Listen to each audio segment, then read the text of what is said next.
Vamos falar um pouquinho dessa cidade que acabou de completar aninhos, né? A cidade de São Paulo completa 469 anos, né? Eu coloquei uma foto icônica aqui na esquina da São João com a Ipiranga, né? A gente podia até colocar a música, né?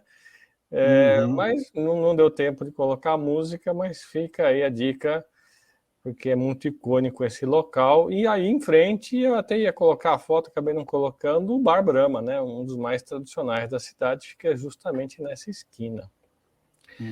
Mas eu vou falar um pouquinho sobre São Paulo, do ponto de vista da fundação dela. Acho que talvez não em todo mundo conheça quando foi fundada, quem fundou, onde, né, por que se chama São Paulo, inclusive, né? Quem sabe por que chama São Paulo exatamente? Vamos ver isso então. Bom, no dia 25 de janeiro de 1554 é que aconteceu a fundação da cidade. Olha lá, o Chiesa está botando a música baixinha aí. BGzinho, só pra você falar. Muito bom. Perfeito. Bom, o som de fundo, né, do BG. São Paulo foi fundada nesse dia por 12 padres jesuítas. Dentre eles, os principais, os mais conhecidos, são justamente o padre Manuel da Nóbrega e José de Anchieta. O nome original da época da fundação é São Paulo dos Campos de Piratininga. E era, na verdade, uma vila da capitania de São Vicente, que tinha sido fundada em 1532, alguns anos antes. Por curiosidade, Piratininga significa, numa linguagem indígena, peixe seco ou peixe a secar após a cheia do rio. Então aí era o nome da cidade, São Paulo dos Campos de Piratininga. E por que ela tem esse nome? Porque ela foi fundada em 25 de janeiro, e essa era uma data celebrada pela Igreja Católica como a data da conversão do apóstolo Paulo de Tarso. Então essa foi a data da conversão, ele era Saulo, se transformou no Paulo apóstolo, né? E foi justamente no dia 25 de janeiro, quer dizer, não se sabe se foi exatamente esse dia, mas é a data da comemoração pela Igreja Católica. Até tem um trechinho da carta de José de Anchieta à Companhia de Jesus falando sobre isso. Abre aspas. A 25 de janeiro do ano do Senhor de 1554, celebramos em paupérrima e estreitíssima casinha a primeira missa no dia da conversão do apóstolo São Paulo, e por isso a ele dedicamos nossa casa. Fecha aspas. E aí ficou o nome São Paulo, né?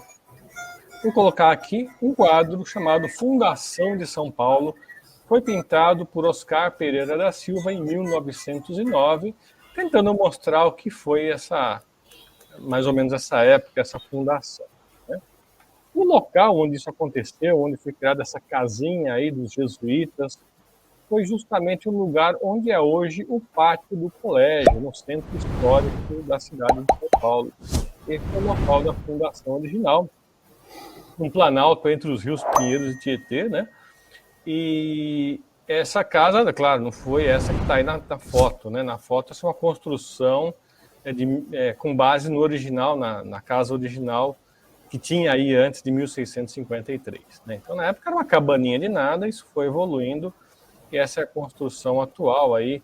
Tem museu, tem algumas outras coisas aí bem interessantes para visitar. Né?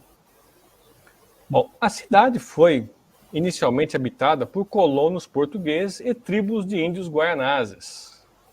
E uma pessoa muito importante aí foi o cacique tupiniquim Tibiriçá, que acabou apoiando os jesuítas na fundação da cidade e acabou defendendo a cidade de ataques de outras tribos indígenas que eram contrárias à aliança de algumas tribos com os portugueses. Então havia guerras ali entre as tribos, umas se aliavam aos portugueses, outras não.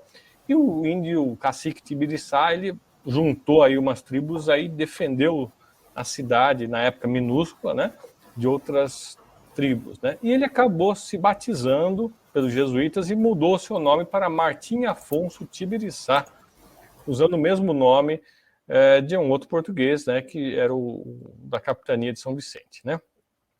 Ele acabou casando-se com a índia Potira, e teve muitos descendentes. Aliás, boa parte das pessoas de São Paulo hoje, dos paulistas ou paulistanos, são descendentes aí de Tibiriçá com a Índia Potira. Né? Eles tiveram muitos descendentes.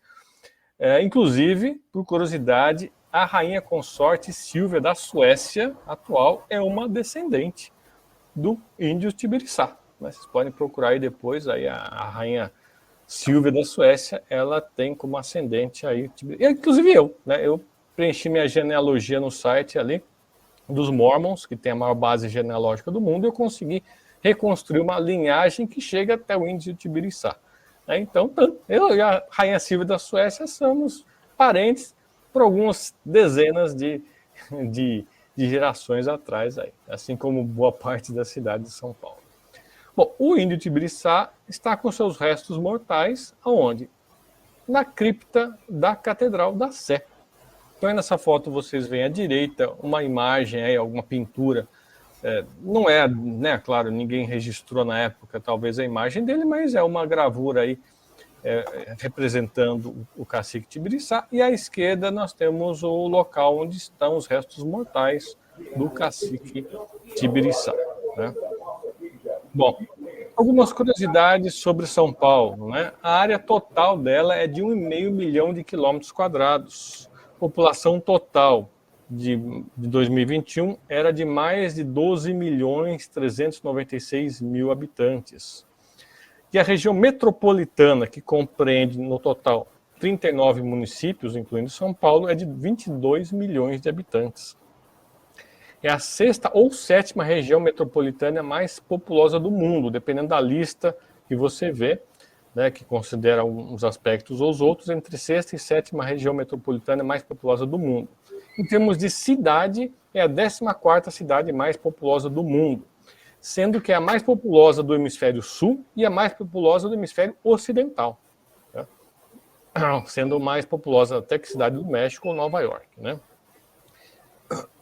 Bom, a região metropolitana de São Paulo concentra 23% da população do Brasil e 33% da renda do país. Olha só o que é essa região metropolitana de São Paulo, né? Quase caraca, um quarto? Quase um quarto da população do Brasil mora no Grande São Paulo. Caraca, eu falava que eu achava um absurdo no Chile, que também uma grande maioria está em Santiago e o resto é tudo espalhado, mas o Chile também é muito desértico, né? Muita montanha, muitos Andes ali, né? Verdade. Sabia, olha, também meio que surpreendeu aí. A gente sabe os números, mas quando vai ver em termos percentuais fica surpreso, né? Quase um quarto da população brasileira vive na Grande São Paulo e 1/3 da renda, né? O PIB de São Paulo corresponde a 11% do PIB brasileiro. Se a cidade de São Paulo fosse um país, ela seria a 36ª economia do mundo, acima de Portugal, Finlândia e Hong Kong. Olha só, hein? Você vê que coisa, né? Em termos de quantidades de bilionários, é a 6ª do mundo. Está entre as 10 mais caras do mundo, na frente de Londres, Paris e Nova York. Você não pode falar esses números do PIB aí para os separatistas aí, que os caras já se inflamam e falam, tem que separar! Tem que ser... Mas são números impressionantes, né?